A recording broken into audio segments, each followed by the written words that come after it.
Let us pray.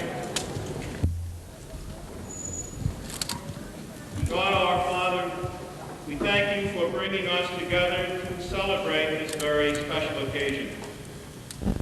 We know that this graduation ceremony marks both an ending and a beginning.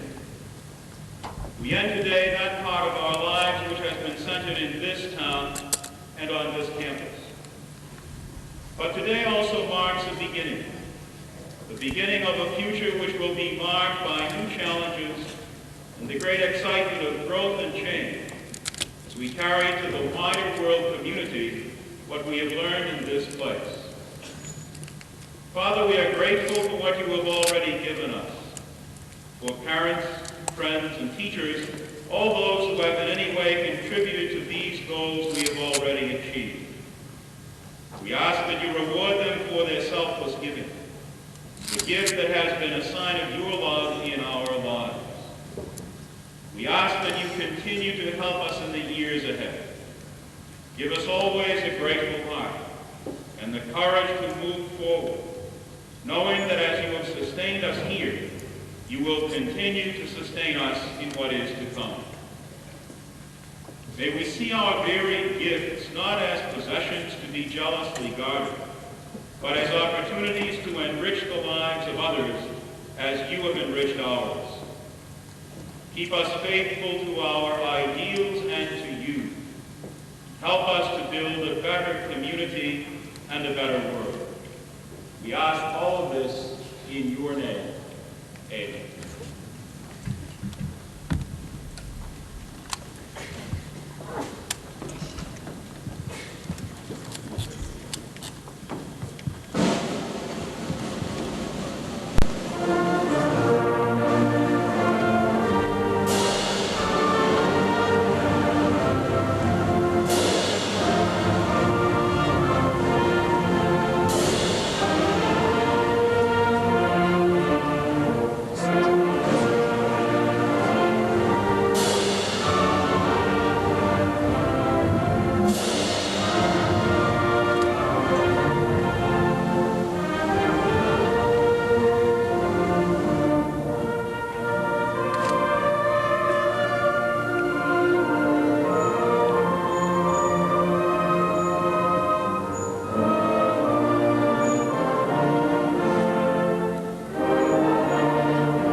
Members of the school committee, Dr. Casey, Mr. Wright, members of the clergy, teachers, distinguished guests, parents, friends, and fellow members of the class of 1988, welcome to the 1988 graduation ceremony. As we look back at our 4 years at Belmont High School, we should all be proud that we have worked hard, have accomplished quite a lot, and have certainly come a long way. Our accumulation of scientific knowledge has helped us in our daily lives and will help us in the future. We were made aware of social problems that face our country and the world, and I believe we have been stimulated enough to engage in solving these problems in the future. We have united our efforts through the years in such activities as the freshman magazine drive, the car washes, the ski trips, the proms, and the senior class play and Halloween dance. We have donated monies to various charities, and we have worked hard on school improvement projects. Our combined enthusiasm in class functions allows us to graduate with lifelong friendships and a sense of pride. We are a bright and talented class with a variety of interests.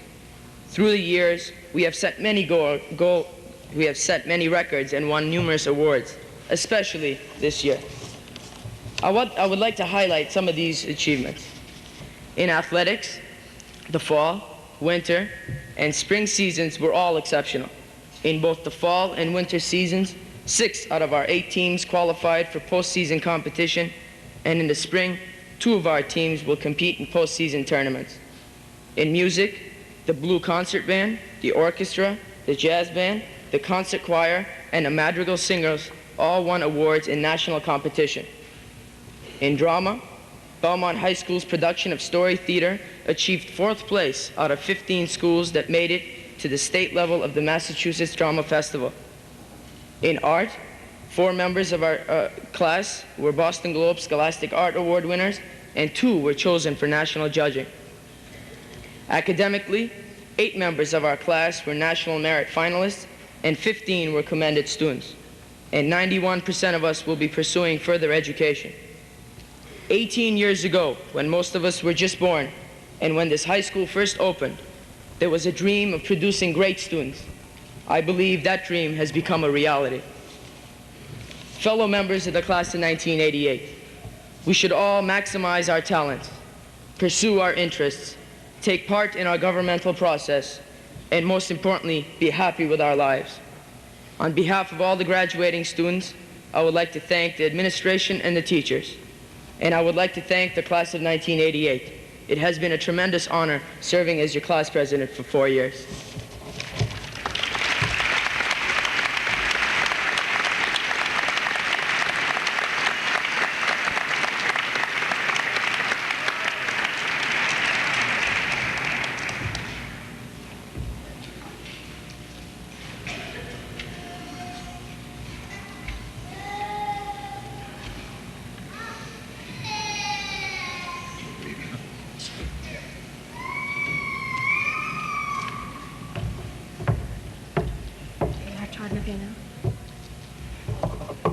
Hi, my name is Lauren Higgin. I'm the Vice President of the Class of 1988, and I'm up here today to present a gift that has been chosen by all of the members of the class to present to Mr. Wright, Mark Trodden, and the rest of Belmont High School.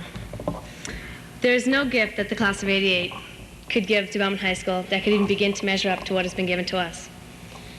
This year, we have decided on 2 tokens of our appreciation, one being somewhat of a practical gift, and the other of more personal nature. First off, we have decided to give to each department a sum of $100 to do with whatever they feel would benefit their needs in each department. As Ara said, the Class of 88 is gifted with many group and individual talents. The second part of our gift pertains to all of those. With our outstanding athletics, remarkable performing arts company, and our nationally known award-winning band, along with the other fine activities and clubs that we have here at Belmont High School. One that sometimes goes unnoticed is the art. We have tremendous art scholars at Belmont High School. This year, 3 art students were chosen to paint a mural in our cafeteria. Catherine Clark, Paul Crane, and Gary Rocha were of these 3 who were chosen to paint this mural.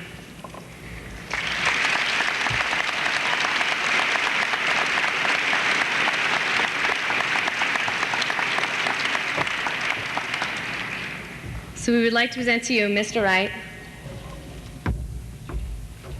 Mark Trodden, President of the Class of 1989,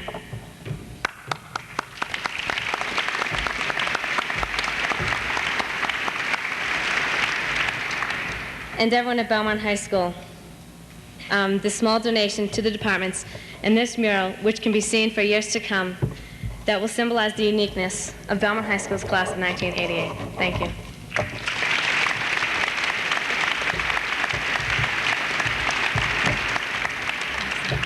On behalf of the Belmont High School, I'd like to thank the class of 1988 for this gift, and I wish you luck in the years to come. And on a more serious note, get out of here, because we're the seniors now. Thank you.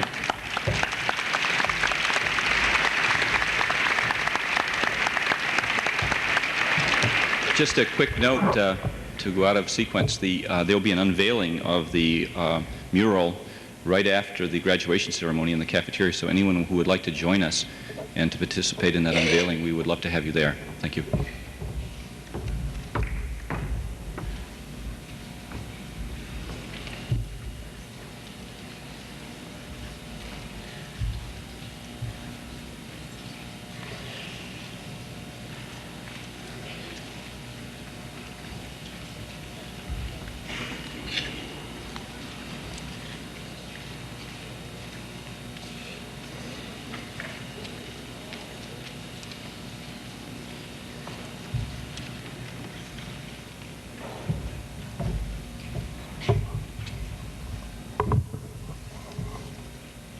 Members of the school committee, Dr. Casey, Mr. Wright, members of the clergy, teachers, distinguished guests, parents, friends, fellow members of the class of 1988, and Mom. I'm told that there are 2,964 of you out there, and there's really only one of me, and any way you look at it, those aren't very good odds. So instead of trying to tackle this alone, I would like to introduce to you my good friend and the valedictorian of the class of 1988, Kate Clark.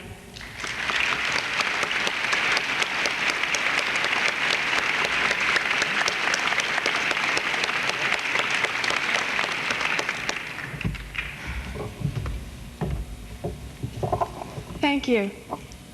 I know you weren't expecting to hear from me until after Liza's salutatory address, but I'm up here now to illustrate an important point.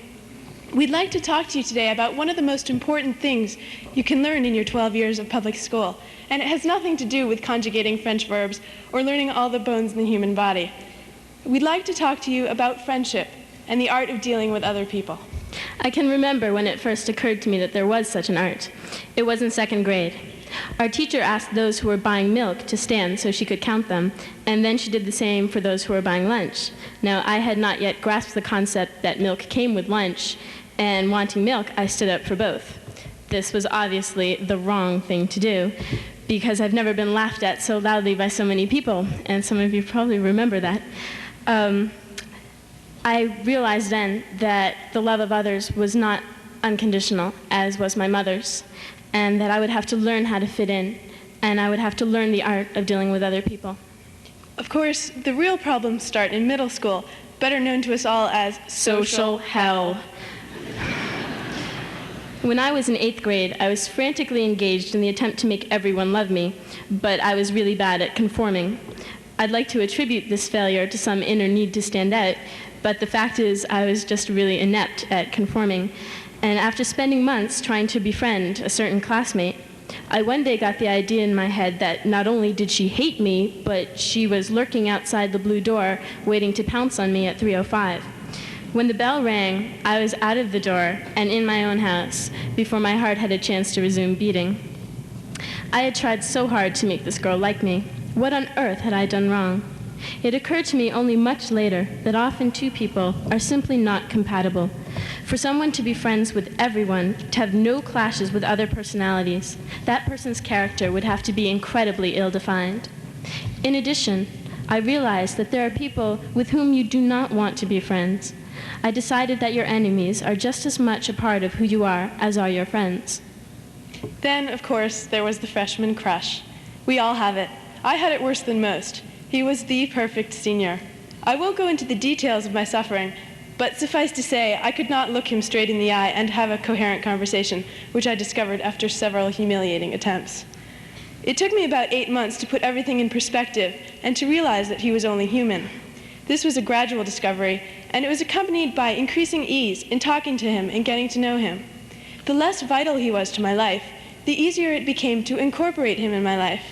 My conclusion then was, the more independent you are of others, the better.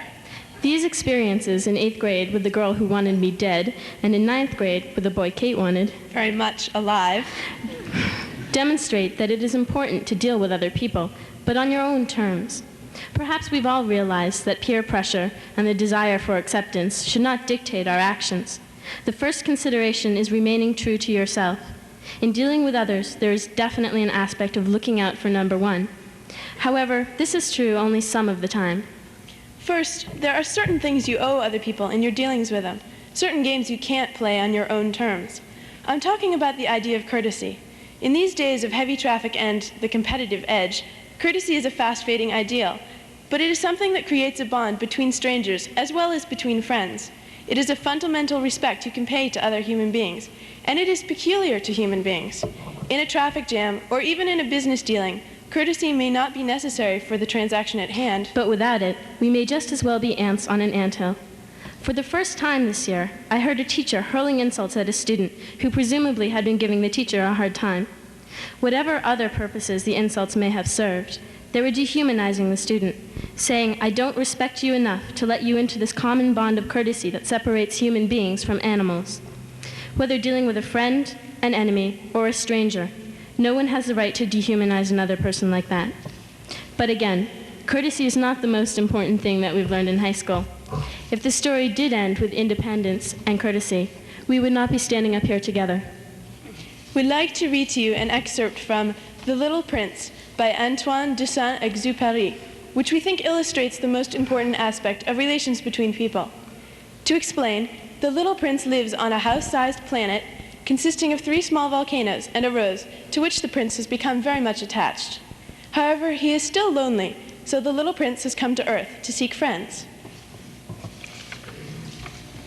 It was then that the fox appeared. Good morning. Good morning, who are you? I am a fox. Come and play with me. I am so unhappy. I cannot play with you. I am not tamed. What is it that you are looking for? I'm looking for men. But what does that mean, tame? Men. They have guns and they hunt. It is very disturbing.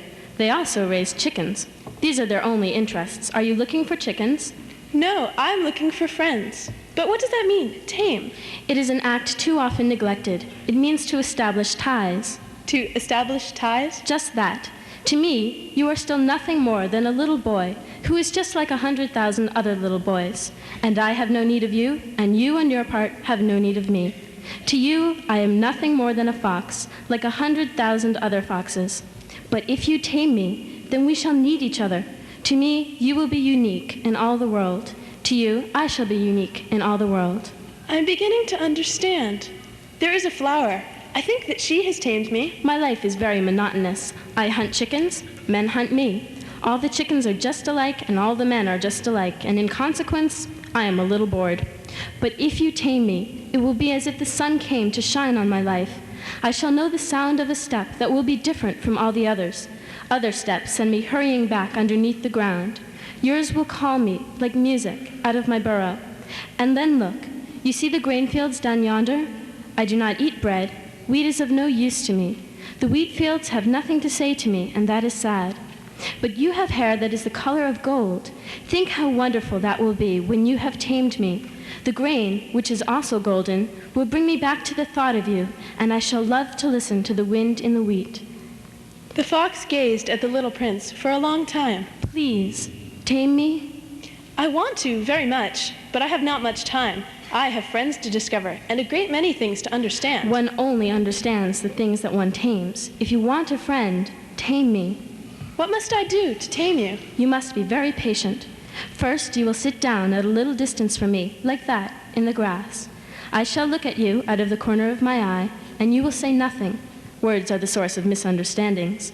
But you will sit a little closer to me every day. So the next day, the little prince came back. And so the little prince tamed the fox.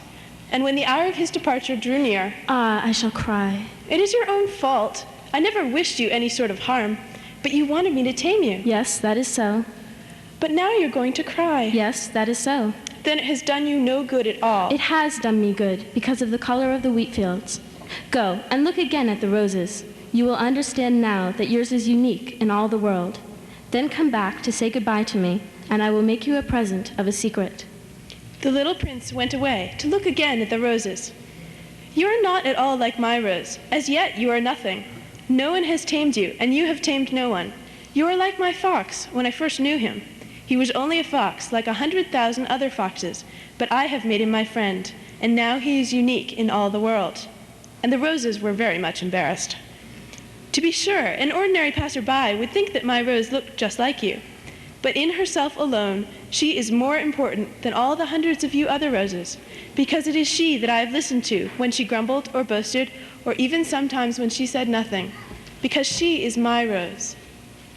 And he went back to meet the fox. Goodbye. Goodbye. And now here is my secret, a very simple secret. It is only with the heart that one can see rightly.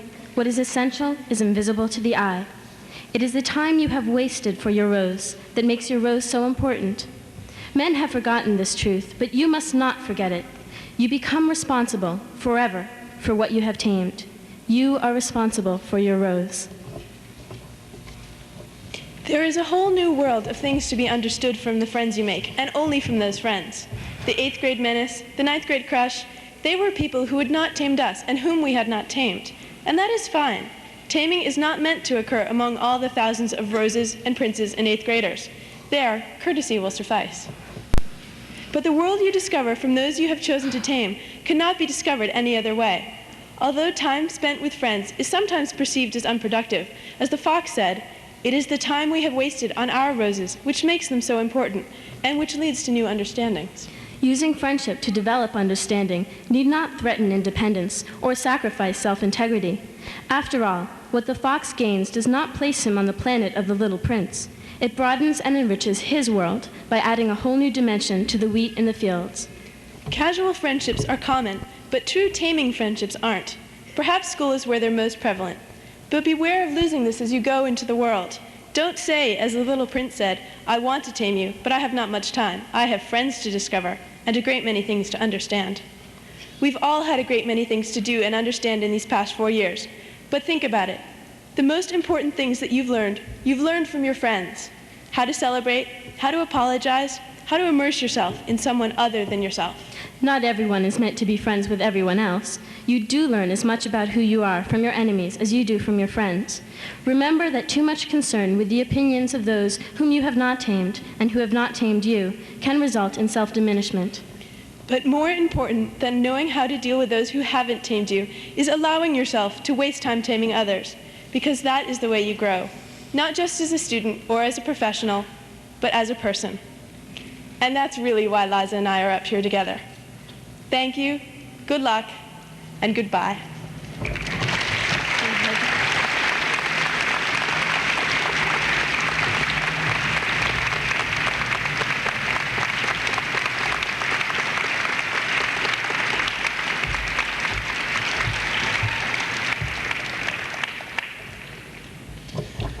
It's my pleasure this afternoon to represent the faculty of Belmont High School in awarding the departmental awards. The young men and women who are chosen for these departmental awards were chosen by their teachers. I'd like to say that in most of these cases, and in fact in all of them, it was a very difficult choice, because this class is a truly outstanding academic class, and I was prepared to say some of the things that Ara said. 92% of these youngsters will be going on to further education. A total of 18% of them will go to either the most competitive or highly competitive colleges in the country. They've worked very, very hard, and I think before we single out individuals, I think we should give them all a huge round of applause here.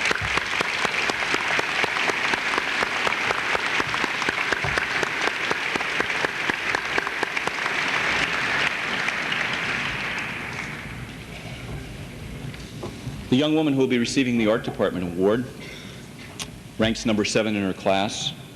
She's talented in art and music. She's been awarded the Boston Globe Scholastic Art Award, studied at the Art Institute in Boston. She's a member of the concert choir, member of the National Honor Society. She will be attending Bard College on an academic scholarship in the fall. Linda Ganjian.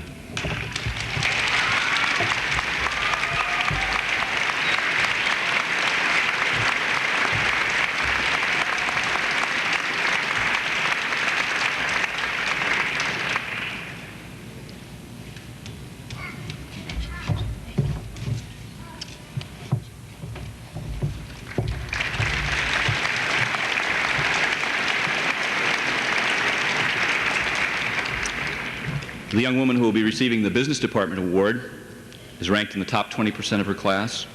She studied the Greek language for 7 years, active in her church and youth group, devoted much time in fundraising and volunteer efforts, studied jazz and ballet dancing, will be attending Bentley College in the fall. Amy Varsimus, please come up.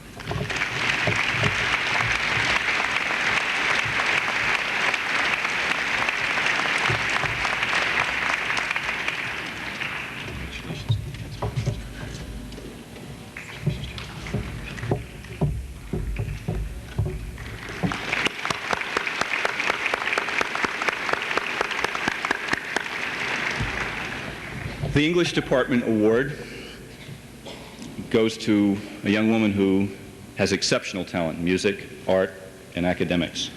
She's ranked number 1 in her class. She received a Boston Globe Scholastic Art Award. She's been in the band for 4 years. She's done volunteer work in New York City. She's a varsity track runner and hurdler. She lived with a family in Spain for 6 weeks in the summer of 1986. She's a National Honor Society member, a National Merit finalist, will be attending Stanford University in the fall. Catherine Clark.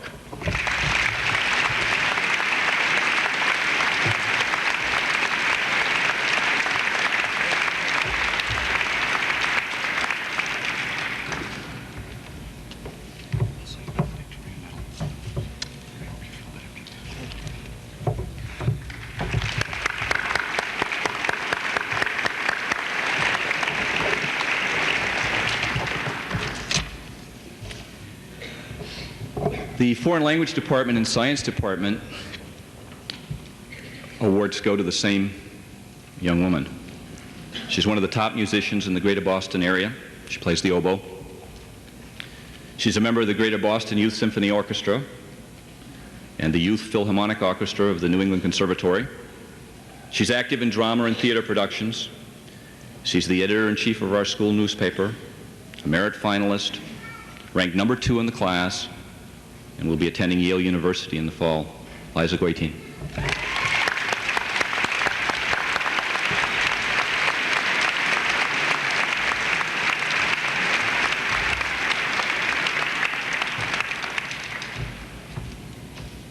really liked your speech.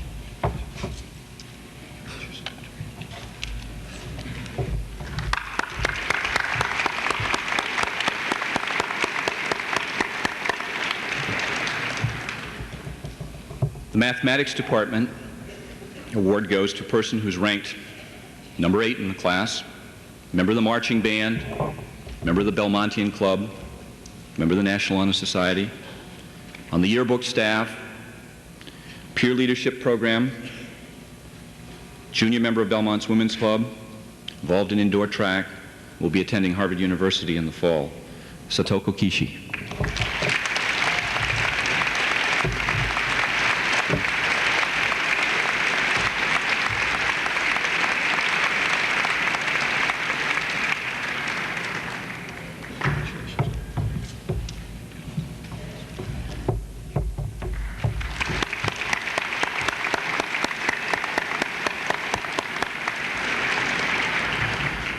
The Home Economics Department award goes to a young person who was in the band for 3 years.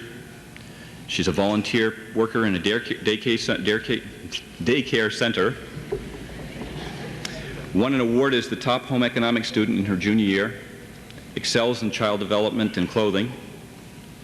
She's a volunteer for the Special Olympics and will attend the University of Massachusetts at Amherst in the fall. Melina Bonanno.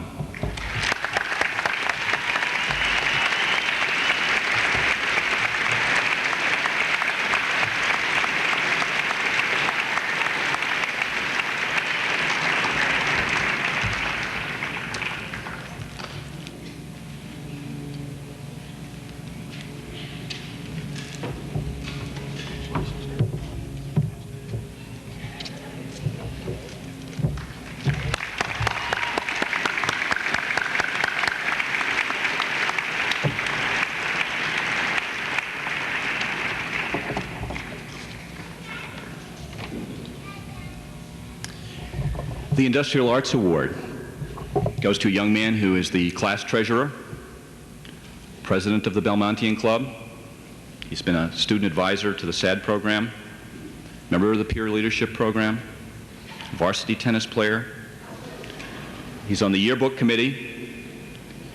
Will attend Phillips Exeter Academy in the fall. Would Paul Crane please come up?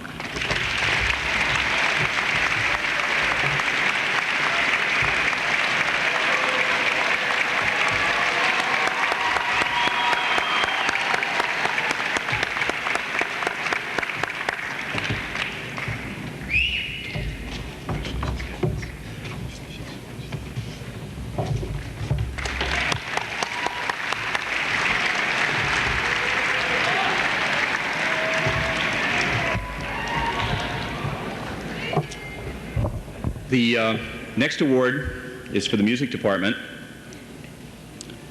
This person is a member of the Performing Arts Company, marching band, jazz band, the chorus, madrigal singers, ranked 86th in the class, will attend the University of Massachusetts at Amherst. Michael McNulty.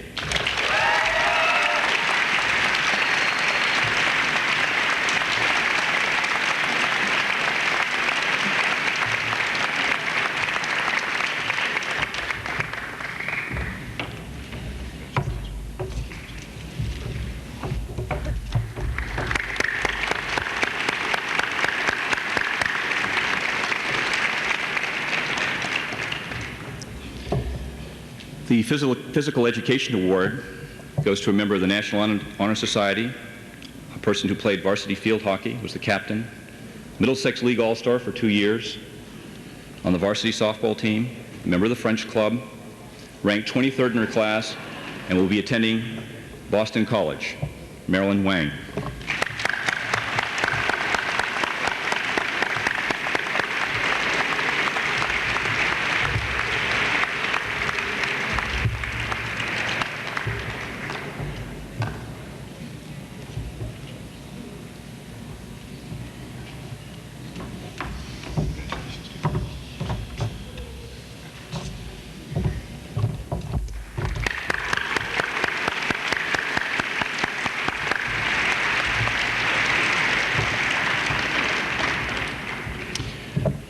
Our final gift goes to a young man who will be representing the Social Studies Department. He's the president of his class. He's been on student government for 4 years. He's a student representative to the school committee. He's been on the marching band for 4 years, president and founder of the debating club, varsity soccer and track competition. He's been in the peer leadership program and will be attending Boston College. Ara Balikian.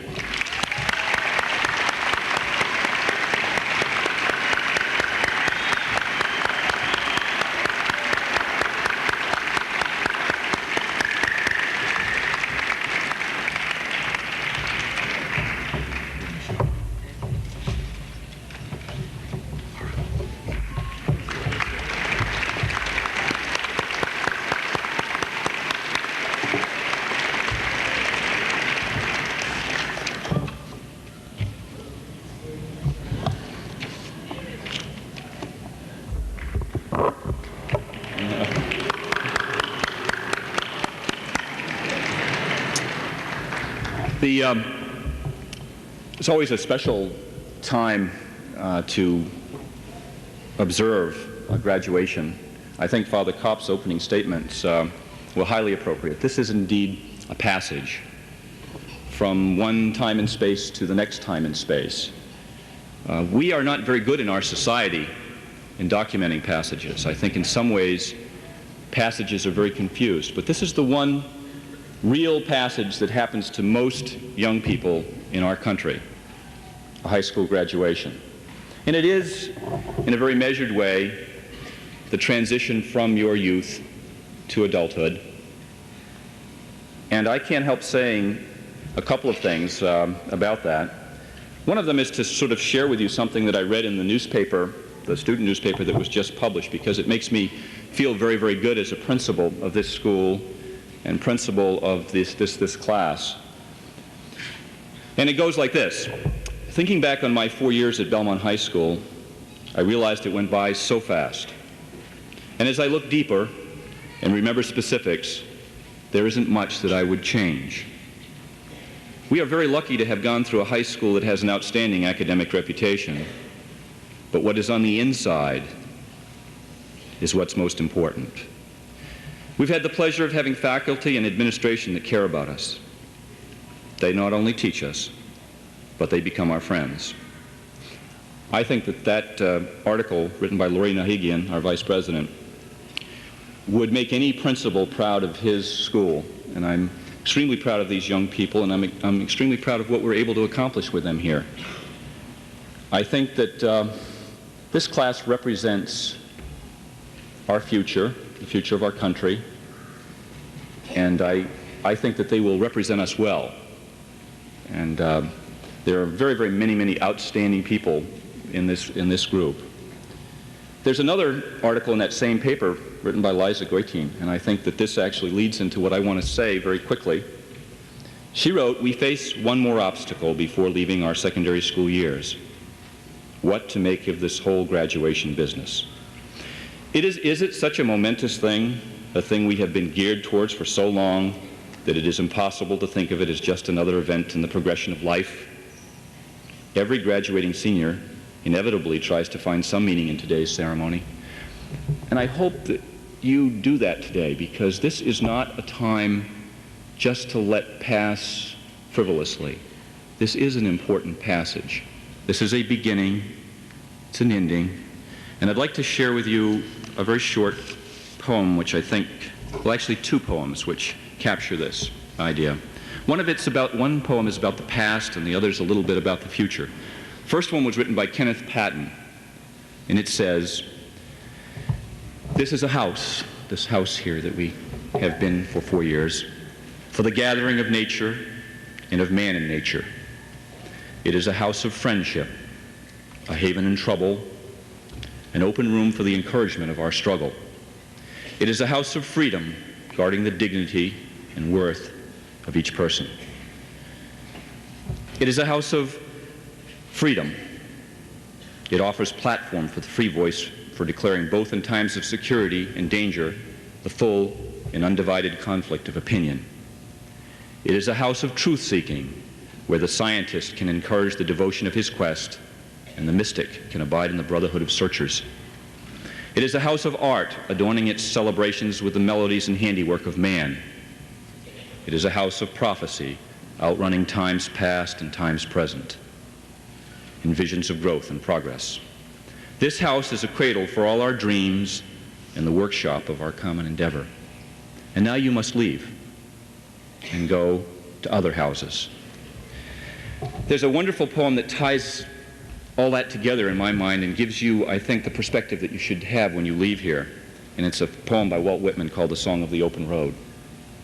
And it starts like this: "Afoot and lighthearted I take to the open road," which is what I hope for you. "Healthy, free, the world before me.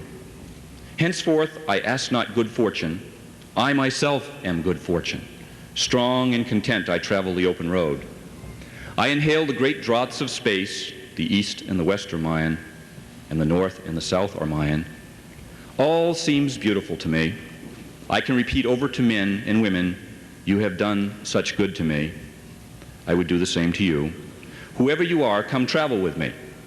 However sweet these laid-up stores, however convenient this dwelling, this house, we cannot remain here. However sheltered this port, and however calm these waters, we must not anchor here. Together, the inducement shall be greater. We will sail pathless and wild seas. We will go where winds blow, waves dash, and the Yankee clipper speeds by under full sail. Forward after the great companions, and to belong to them, they too are on the road. Onward to that which is endless, as it was beginningless, to undergo much tramps of days, rests of nights, to see nothing anywhere but what you may reach it and pass it, to look up or down no road, but it stretches and awaits you, to know the universe itself as a road, as many roads, as roads for traveling. And that's what I wish for you, the adventure and the wonderfulness of this world. It's also a passage today for three people who have been very important to us in Belmont, and I think it would be inappropriate to let their passage go without commentary. Today marks the retirement of Mr. Blount, who was the Director of Personnel in Belmont, Ed Bacon, who was the Assistant Superintendent of Schools in Belmont, and Dr. William Casey, who is up here on the stage with us and who will be retiring very soon. And I would like to represent the students and the faculty of Belmont High School in wishing them well in their retirement. I think we should give them a round of applause for their commitment.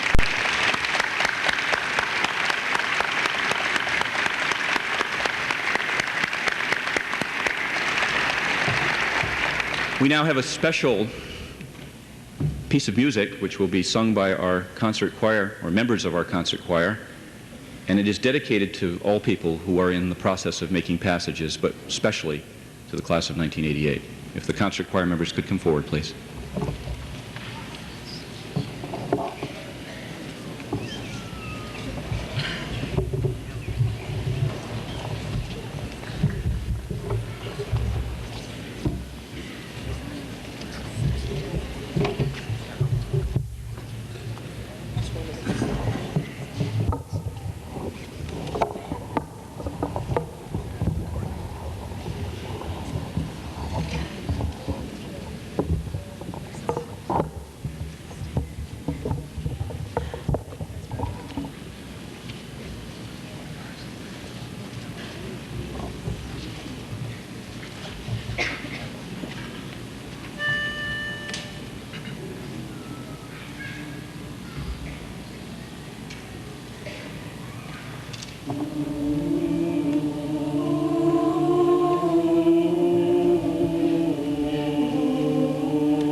It is now my pleasure to introduce Dr. William Casey, Superintendent of Schools, who will make the Shield Awards. Dr. Casey.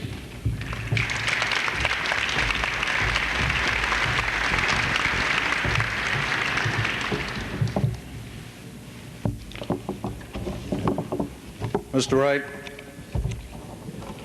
Father Kopp, Reverend Gardner, members of the school committee, members of the faculty, distinguished town officials, and invited guests, parents and friends of our honored graduates, ladies and gentlemen of the class of 1988.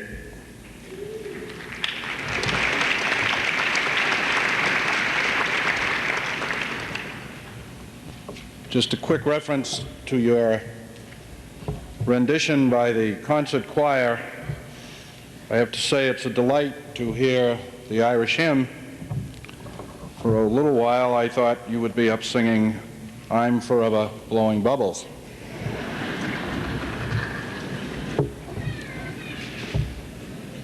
This year, it is my pleasure to announce that two members of the class of 1988 have been selected to receive the coveted Shield Award, which is the greatest honor granted annually by the Belmont School Committee. This award is traditionally reserved for graduation day and is granted only to those students who have displayed outstanding achievement and exceptional distinction in the area of scholarship. After careful screening by the high school principal and his distinguished staff, which allows for thoughtful judgment, the school committee made its final choices. It is rewarding to note that both students are most worthy of this honor. At this point, I would like to take a moment to digress from the normal pattern of presentation that's involved in these Shield Awards. And although I know there will be a sense of retort from this particular gentleman as a result of what I'm going to do, I'm going to ask that Ed Bacon join me at the podium and assist me in the presentation of these awards. Ed Bacon is my trusted assistant superintendent for curriculum and instruction, and this will be his last official appearance at a high school graduation after serving this town faithfully for 34 years. Ed?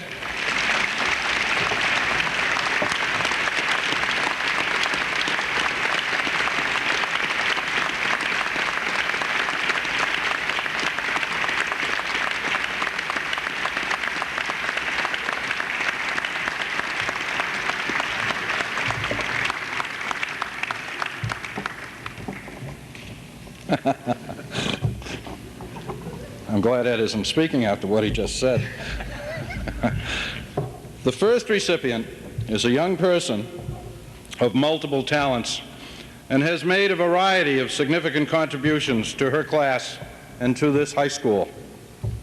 In her junior year, she was awarded the Certificate of Academic Excellence from the Massachusetts Association of School Superintendents, PTA awards in English, foreign language, and science, the Boston Loam Science Award, school committee awards in art and music, the Boston Globe Gold Key and Blue Ribbon in art, the Harvard Book Prize, and she attained a perfect score in the advanced placement examination in American history. In addition, she holds membership in the Performing Arts Club, the High Point newspaper, the winter and spring track teams, and is a member of the percussion section of the Championship Concert Band. A member of the National Honor Society, she won status as a finalist in the National Honor Merit Scholarship of this year, and next year in September it is her intent to matriculate at Stanford University. It is my privilege to present the School Committee Shield Award to your class valedictorian, Ms. Catherine Clark.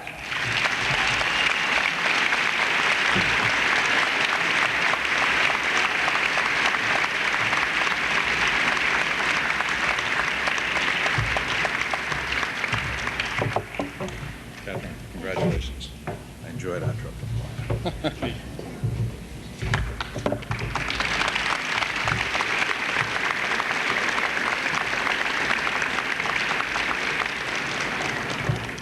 The credentials of our next recipient are equally impressive. A National Merit finalist, she attained perfect scores of 800 in both the Scholastic Aptitude Verbal and the Mathematics 2 Achievement Test. As a further verification of her academic prowess, she received perfect scores in the Advanced Placement Test in American History and Calculus. She has won a PTA Achievement Award in Mathematics, a School Committee Award in Music, and a Certificate of Merit from the Boston Society of Women Engineers, as well as the Alumni Book Award from Yale University. In addition, she is a noted member of the Performing Arts Company and editor-in-chief of the High Point magazine. In the fall, she will attend Yale University. It is my privilege to present the 1988 Shield Award to your class salutatorian, Miss Elizabeth Gotine.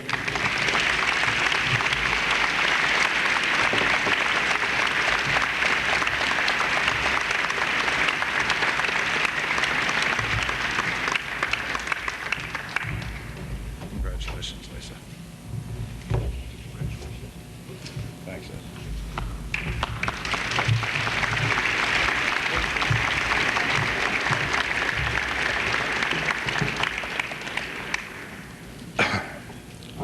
This is an exciting day for all of us. who are assembled here this afternoon in the Wenner Fieldhouse.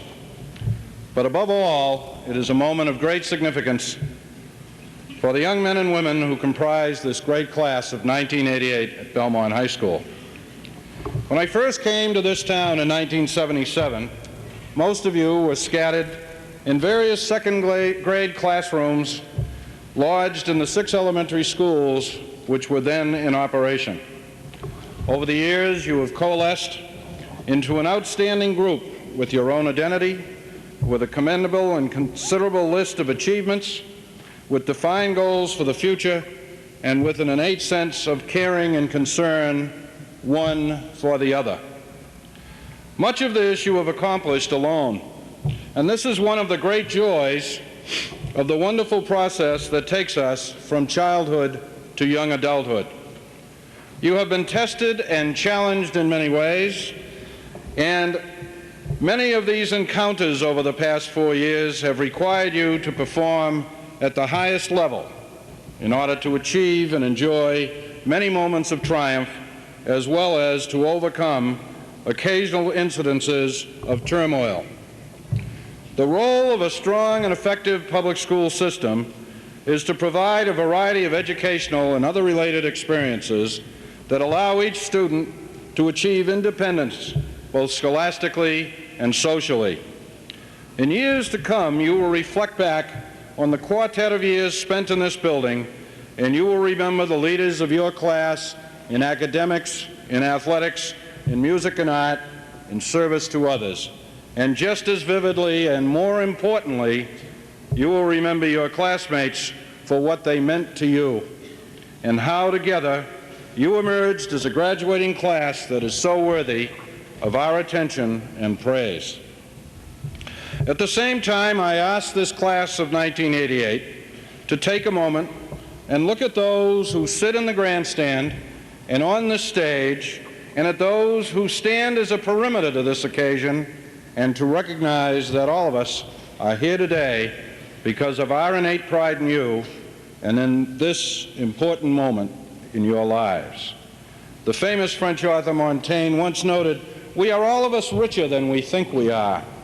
For those of us who are adults, it is perhaps a bit easier for us to understand this premise, for the achievements of the young are often reflections of our own aspirations. But it is also important for you, the graduates, to understand the great wealth that accrues to you through the love of your parents and the faith of your friends. Over the past 11 years, I have had the rare privilege of affixing my signature to 3,387 diplomas of young men and women who have walked across this platform. Among this number, there have been 88 National Merit Scholarship finalists, as well as 201 students who received letters of commendation in the stringent competition. It is important to note this fact, lest anyone fail to understand the unique qualities of a Belmont education or the motivation and excellence of our students. Your teachers and your parents have combined to guarantee that you would have an educational environment in which to learn and to grow. And now it is time for you to move into a new phase of your young lives. It is the moment of transition that you should seek with vigor and enthusiasm and with due regard for the lessons that you have learned.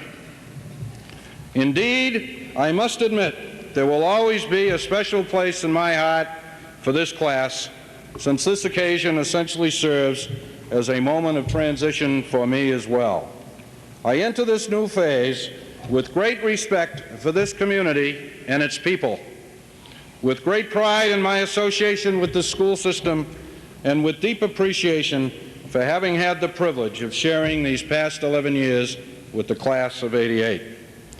The great Michelangelo once offered the following thought: "Grant that I may always desire more than I can accomplish." This thought has always proven to be an intriguing motivational factor in my life, for it is important to reach for the heavens if our work on earth is to be satisfying and ennobled. It will now become my wish for you, because you have so much to offer society. It is hoped that you will seize the moment of opportunities that will appear in your lives, not only for your own edification, but more importantly, because it will afford you the chance to contribute your gifts and your talents to the needs of your fellow man. Good luck. God bless you all. Ave atque vale. And now, Mr. Chairman, it is my privilege to bring the class of 1988, I roll that out well, to the school committee's attention, and my pleasure to assure you that all of the members here present have satisfactorily met all of the requirements necessary for graduation from Belmont High School.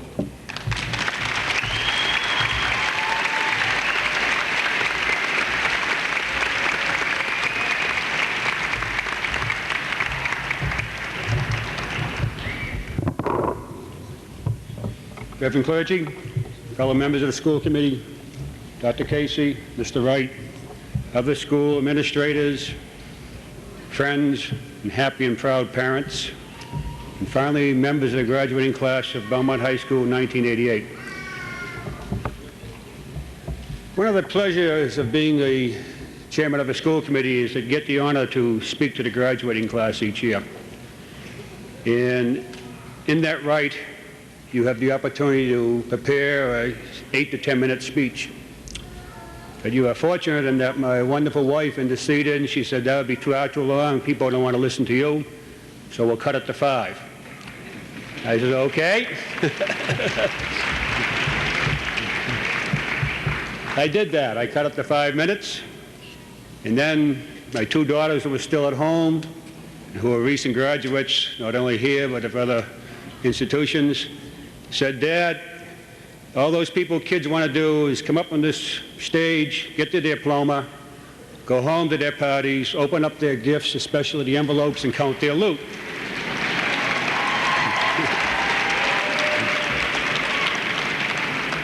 So they said, cut it to 2 minutes. Well, I guess I'm in about 30 seconds to do it now. But what I'd like to do is take this opportunity to kind of talk to the graduates themselves. We've all heard of the good things you've done in the last 4 years while you attended this school, for all the many things you've accomplished. You should be proud of those, and for all the right reasons. We've heard the statistics of how many people are going on to further education, merit scholars, National Honor Society, and so on and so forth.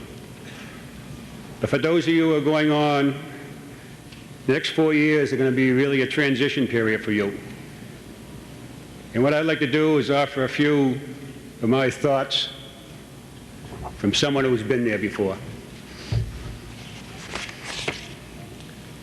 What I would like to do is talk about TRW, the real world. Those of you who are going away to school, you'll be having roommates either on campus or off campus. I suggest don't seek a liberal roommate. You're probably not as liberal as you think you are. Buy an alarm clock that works. Your mother or your father will not be around to wake you up. Heed your mother's advice and separate your whites when you wash your clothes. You young ladies, don't date any boys who go shopping with their mothers, because you'll be stood up a few times. To you young gentlemen, don't date girls whose fathers call them princesses, because they'll think they are.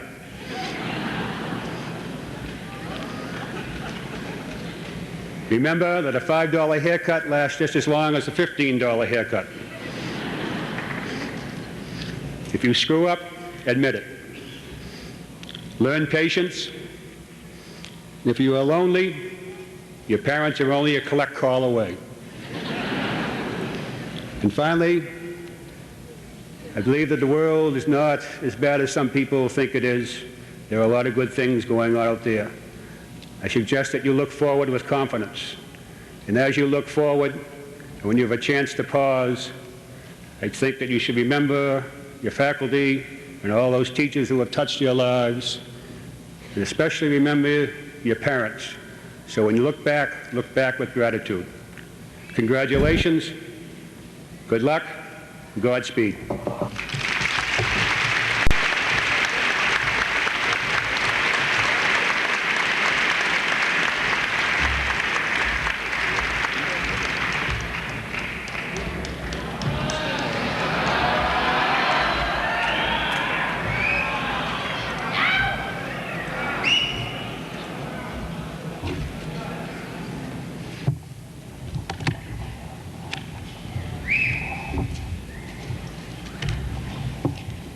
Ladies and gentlemen, may I present to you the class of 1988.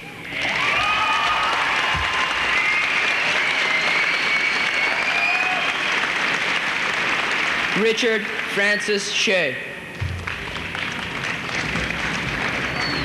Gene Neslin. Rafi V. Shaboyan. Marisa Giovanna Bonanno.